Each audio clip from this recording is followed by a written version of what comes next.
Magandang umaga po, Sir Angel. Sa mga kababayan natin, magandang umaga rin po. Apo, minabuti na ho naming makausap po kayo kahit na ito ipinaliwanag niya rin ho sa amin, ano ha, tsaka may nakausap na rin tayong mga election officer tungkol dun sa mga kumakalat na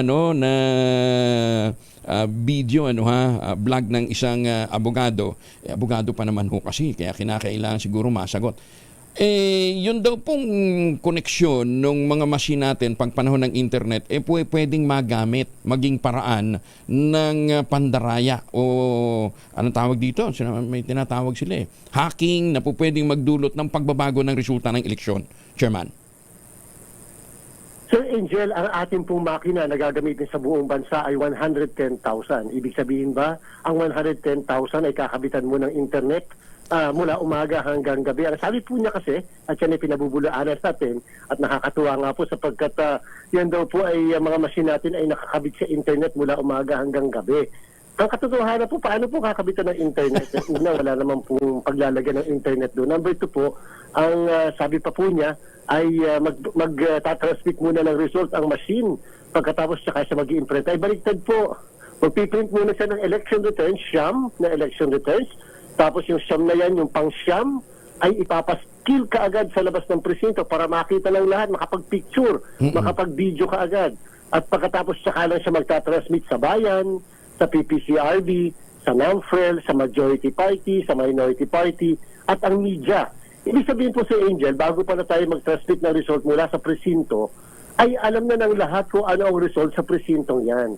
So kung ikaw halimbawa, Sir Angel, gusto mong baguhin ang result dyan sa presinto, di ba dapat bago mag-transmit ng result, ay dapat nagabago muna yung resulta? Hindi po Alam na ng lahat sapagkat nakapaskill na yung isang kopya, na picture na at saka lang siya magtatransmit. So, medyo, ang nakakabagabag po, tama kayo, kasi nga po, okay lang sa atin sa Angel na yung lahat ng klaseng pasensya at paghaba ng PC ay ibibigay natin. Kaya na po lawyer po kasi. And therefore, kapag nagsalita, para kasi makatotohanan.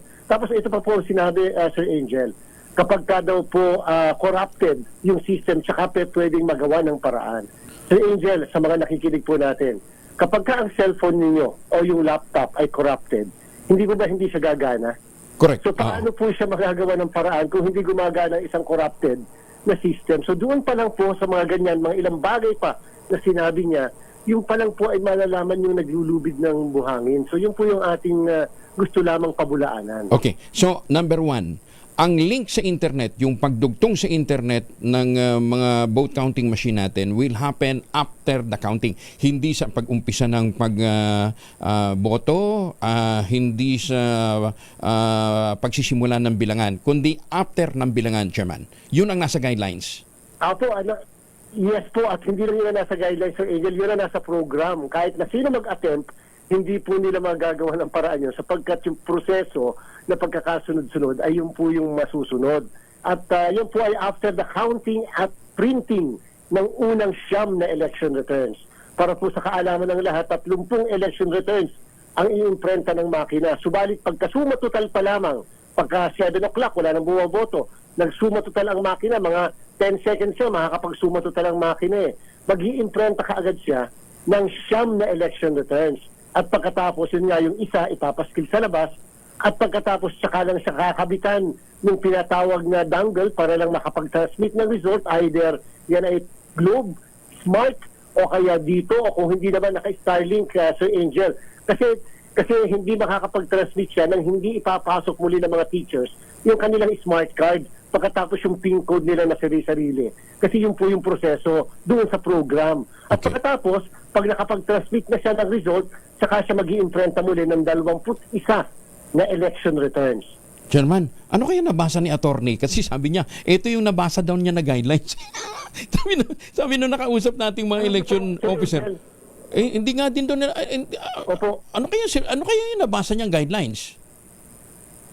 Hindi niyo po napansin, Sir Angel, simula pa nung una, ang lagi na lang pong pag-atake sa amin ay yung makina. Makina.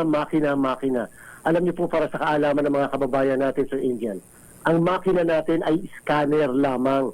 Kumbaga sa Xerox machine lang po yan. Kung ang mukha ko, ang pina-Xerox dyan, ang mukha ko rin ang lalabas, hindi naman unggoy siguro ang lalabas. So ibig sabihin po, laging sa isang machine ang punto ng kanilang pag-atake.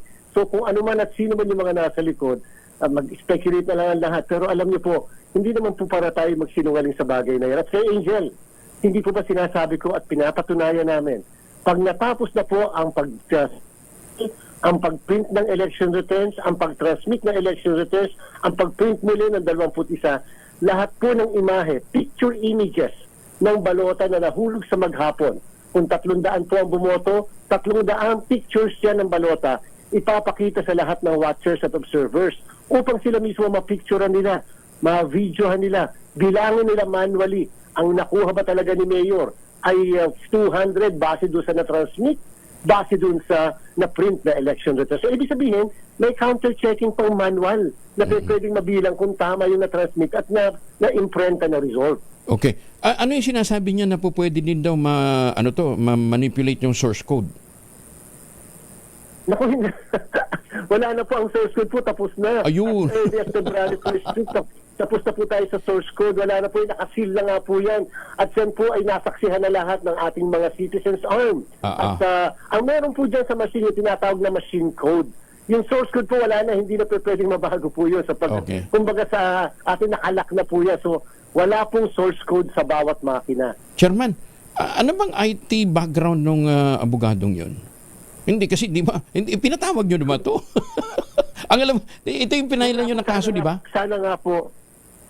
Opo, sana nga po. Kaya nga po, sana ang aming naging pakiusap, sana nakausap na muna yung main office namin. Opo. Kasi tinatanong niya kasi mga technical matters sa aming local COMELEC. Siyempre at that time na nagtanong siya, mga bandang February, hindi pa kami nagtitraining sa kanila at saka hindi pa nila. Technical masyado yung tinatanong niya. Sana dumako siya sa amin. Ngayon pupunta nga po siya doon nandun siya sa mismong harapan at sumaatin sa pamisa-misa doon So ibig ko sabihin po, sana po ay nakipag-ugnayan siya sa amin. Napakita namin yung mabuti na ipaliwanag mabuti yung mga katanungan niya na sagot sana. Welcome naman siya. Nagbigay siya ng mga misinformation, disinformation at fake news. Hindi po ba kahit ang DCRH, yan po yung nilalabanan natin. Disinformation at misinformation, Sir Angel, ito po maliwanag. Okay lang po na batuhin ako, karangalan ko, puri, pagkatao, no problem, o kaya ang buong komisyon. Huwag naman po yung integridad ng ating halalan, sapagkat pinaghihirapan po natin lahat yan. Kinakailangan ang demokrasya natin magtuloy-tuloy. Yan na lang po yung ating natitirang kahit paano ipinangangalandakan sa lahat na maayos po ang magiging sistema natin. Ayan. Sana naman, yun naman pala, welcome naman siyang pumunta doon. But si attorney kasi, hindi makipag-uusap sa inyo.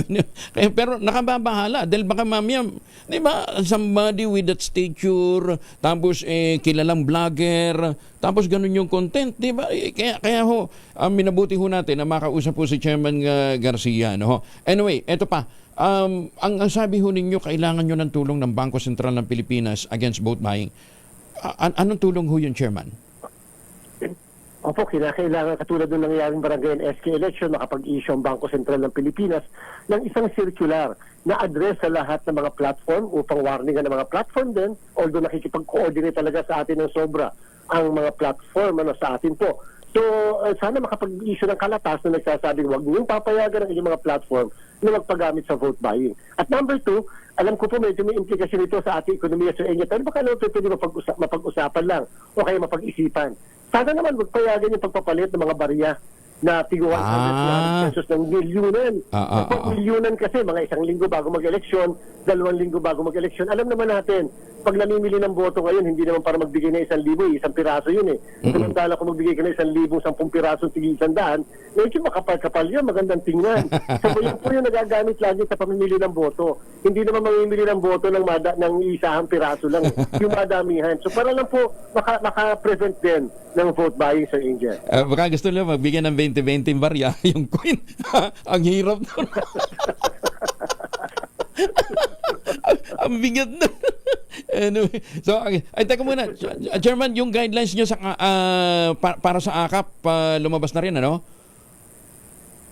Yung guidelines po na mismo ang DSWD, NEDA at ang Department of Labor ang nag-draft, nasa atin na po yan, pinag-aaralan na po yan at ngayong linggo may action na po kami. Okay. Doon sa kanilang request for exemption, doon sa pangalawang bugso ng AKAP na pamimigay po ng DSWD. Kasi sana masama din sa parameters, ano ha? Yung iba, wala nga picture doon sa loob ng venue. nasa mga ano naman, mga 10 diba galing sa doon sa bigay ng venue. Nandun yung picture at saka nagkalat yung mga tarpaulin nila, Chairman. Yung ba papayagan din mo natin? Alam niyo, Sir Angel, ang magiging gagawin po ng mga politiko dyan at sana ang ating mga kababayan maging mapagmatsyag. Sa inyo na po yung pagtitimbang, pagsusuri sa kanila, ilalagay po yung mga matira sa private properties. Sa mga bahay, sa mga... Kasi nga po, pag private properties, Sir Angel, ay hindi namin nagagalaw sapagkat may desisyon ng Supreme Court, 3 kaso na hindi namin pwedeng galawin ang private ownership o private property. So paano yun? Kung halimbawa yung bigayan ng distribution nasa malapit sa private property, doon nga sila naglagay, hindi pwede. Hindi pwedeng tanggalin. Ito po ang sa akin kahit yung mga hindi po namin matatanggal kaya po talagang yung mga tao po, pagka po may presensya ng politiko during the distribution, ay alam niyo na po, bawal na bawal po yan. Yan po yung nakalagay doon sa guidelines namin. Sabi nga po namin sa Angel, sana yung mga local COMELEC namin ay maimbitahan during the distribution sa buong bansa upang masaksihan namin kung talagang tama yung mismong nasusunod ba yung mga patakaran na sila mismo ang naglabas at nag-promulgate. Ano yun? May formal request na rin ho kayo sa DSWD?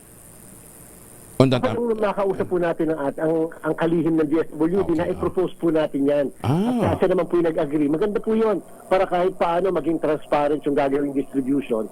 Kasi ayaw nga natin na yung perang yan, kinakanya ng ilang politiko at kandidato, parang kanila, parang pocket money nila, yan po'y para sa sambayanan. Hindi naman po nila pera yan. Chairman, maraming salamat. And again, kasama niyo kami dun sa pagnanais na magkaroon ng malinis at saka tapat na eleksyon. Thank you po, Chairman. Magandang umaga po.